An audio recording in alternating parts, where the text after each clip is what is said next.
No, but seriously, before we even get into episode 3, I have to introduce you to my co-host. I've got a very special co-host this week. Have you spotted her yet?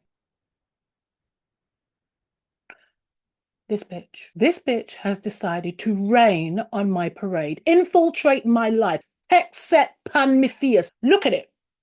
That's a bloody big Z, and I am not impressed. I'm not feeling it. Not impressed at all. And I don't even like to blame people for things, but you kind of know yourself and you know your body. And if you're someone that doesn't really get large pimples like this, then you've got to start thinking, like, what the hell is going on? Now, a couple of days ago, I was out with a couple of mates, and someone that I hadn't seen for a while wanted to embrace me.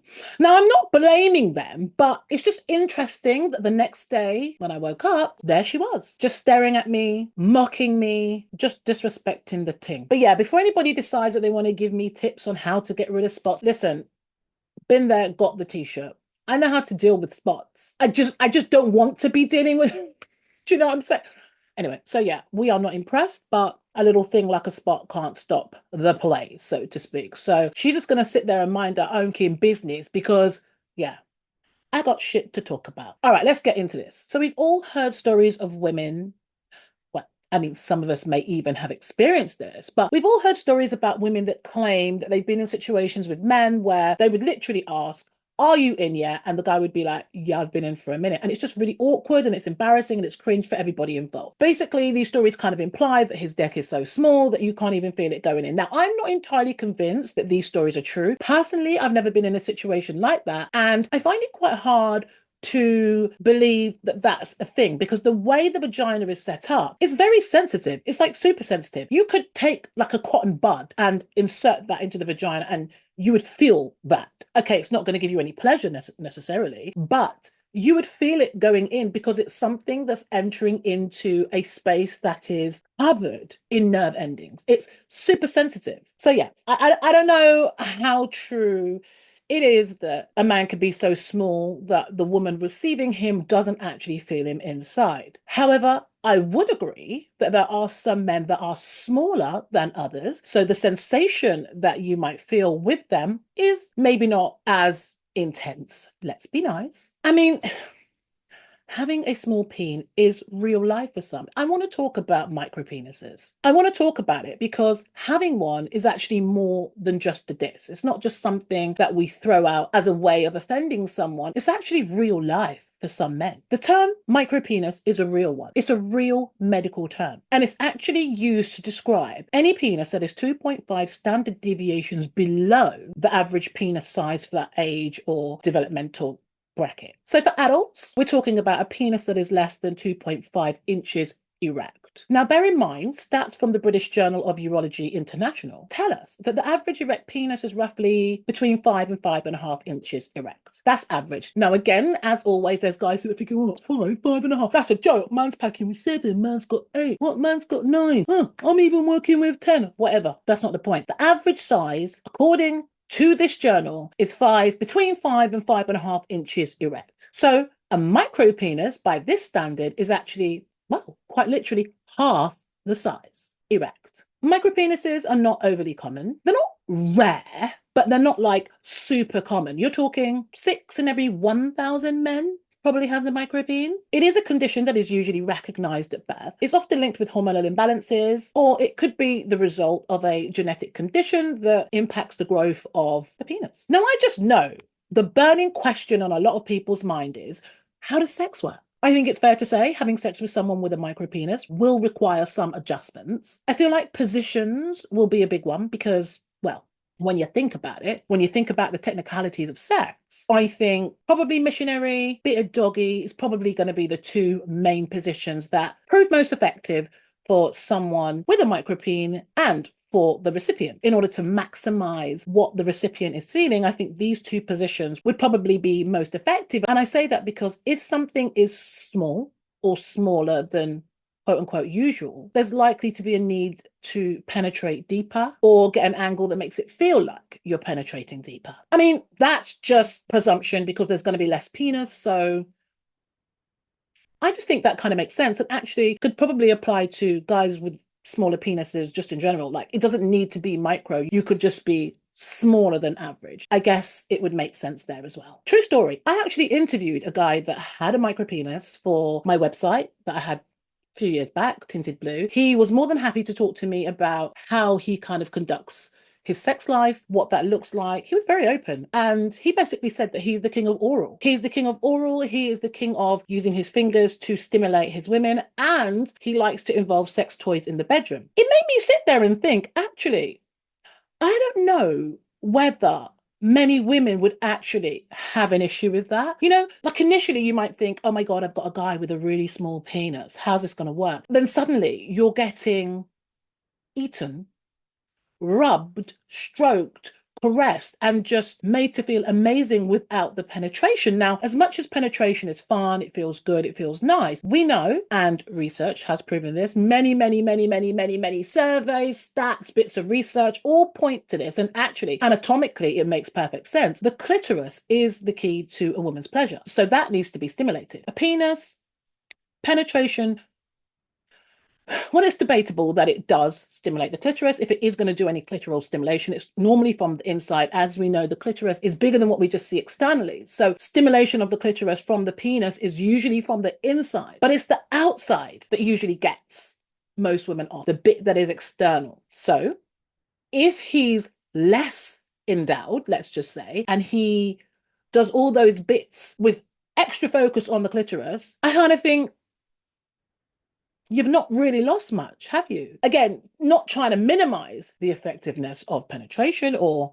the enjoyment factor of penetration. What I'm basically saying is it can work without it. It can absolutely work without it. So yeah, the guy that I interviewed basically kind of stood on that. That was his whole thing, and sounded like all his lovers came away pretty satisfied. It was actually really interesting talking to him because, you know, you hear like stories and you read things, and unless you've been in those situations yourself, you can't really relate to what it's like. And unless you speak to people that are open about these kind of things, you're never really going to hear it firsthand. I also think communication is crucial when you're dealing with someone with a micro penis. I think it's important anyway. The need for communication in any situation is always like at the top. But if pleasure is the aim, then you as the person receiving need to be able to express to that person with the micro penis that, okay, this works, that didn't work, I didn't really feel much over here, or it was more effective that way. And equally, the person with the micro penis needs to be able to ask, how is this for you? Am I doing it right? Are you even feeling anything? You know, being open would be everything, I would imagine. Now, speaking of sex toys, how do we feel about remote control sex toys? You know, the ones that connect via Bluetooth or via the internet? Guys, I am talking to you too, because believe it or not, if you don't know, get to know, there are actually remote control cock strokers, cock rings, prostate toys. Listen, there's just as much for you as there is for the ladies. But would you be happy to have somebody else control that remotely? I mean, I've just got visions. Imagine you've agreed with your guy or whatever that, yeah, okay, we're going to do this remote setup thing. And you're out at Sainsbury's or wherever it is you do your shopping, and he decides he's going to be funny and just set that. I don't know about that. I don't know. I don't know if I could do that. Ladies, are you here for these remote control vibrators? Would you be happy to be strapped up, for want of a better expression, to one of these things and just be out there? Is it something what you'll be happy to do in the house? Like you could be upstairs, he could be downstairs, like that kind of thing. Or are you brave enough to give your man the remote control while you go out on the street and do your thing? I mean, there's so many different remote control devices for women too. I mean, a lot of them do look egg-shaped, like these egg-shaped things that you insert and then they vibrate. But also you have ones that you can just put inside your pants that kind of sit against you and, you know, can vibrate and stuff, a bit like a ride-on vibrator, but sort of mini, so it fits in your pants. You can also get ones that you insert, and it's essentially the same principle. Or you could just have like a bullet thing going on. I mean, the choices are crazy. There's so much to choose from. But I just want to know, like, would you be on that? I really don't know. You know what? I'm here for like the vibrations and the toys and the fun and all the rest of it. But I don't know, like, I find it really hard to kind of be out in public and know that this is going on, and like just not let everybody around me know that, whoa, I'm just having a baby, just ignore me. You know, I mean, for me, I'd probably end up being out on the street like, just hold on a minute, I just need to compose myself. I'll be telling people on the street like, this is going on. I don't know if publicly that could work for me. As I said, at home, I'm upstairs, you're downstairs, or you're in the bathroom and I'm watching something like that. That's probably as far as I would go. I think it adds a little something, and yes, it's a bit different, isn't it? It's a bit naughty, it's a bit outside of the box. And it's not just about you. And I think the fact that somebody else is controlling the vibrations, that in itself is exciting. That in itself is going to turn you on a little bit more, I think. I mean, it would definitely require a lot of trust. I mean, to a point, you'd have to trust the person that's got the remote control, because could you imagine?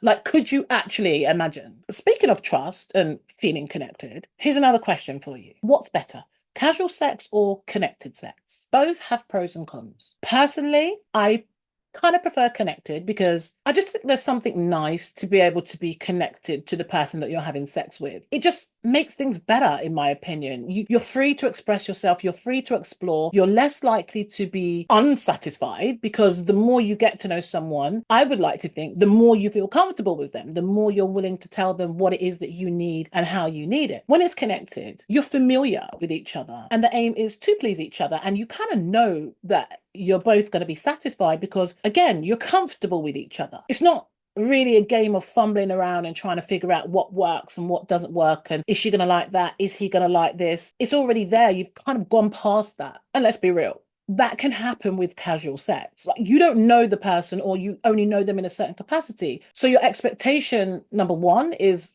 less. I mean, the excitement behind having sex casually is what gets people going. It's a buzz. It's like a genuine buzz. In your brain, stuff is genuinely popping off. Dopamine and adrenaline, two chemicals in the brain that are present when you have sex anyway. But when you have casual sex, it's increased. It's a surge of these hormones times 10. So the intensity is much more, which is why some people do actually get hooked on casual sex, because of that rush that they get. It's excitement, it's novelty, it's pleasure. It might not be, ladies, you get your orgasm, but it's pleasurable. You're feeling risque. So that's pleasure in itself. It's different, and different can be alluring. People definitely get hooked on the rush.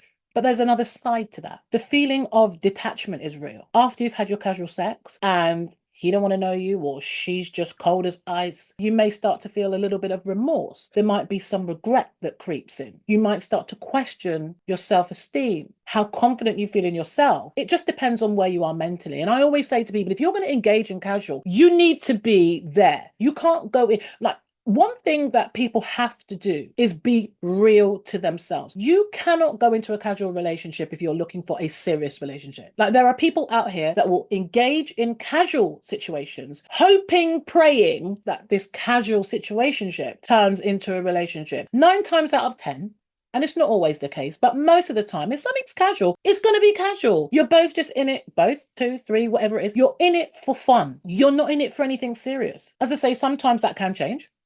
We know it. A lot of us have been in situations that started off casual and ended up into something more. 3, 4 years later, you're looking at each other like, what the hell? How did we get here? But do you know what I mean? So it can, but I think it's important that when you go into any kind of situation, you go in with your eyes wide open. And that kind of goes back to what I was saying about feeling regret and feeling remorse. If you're someone that is looking for a relationship, you're more likely to be one of those people that feel regret after having a casual situation, versus somebody else that is just not looking for anything serious. It's just about fun, just wants to have sex and get on with it, because there's plenty of both. But it's definitely an individual thing. And I can totally understand, like, the freedom of casual sex can be what keeps people going as well. But then the stability of connected sex, and as humans, knowing that you have a somebody that you can kind of go to, rather than be like, okay, let's go through the phone. All right, big dick Dave.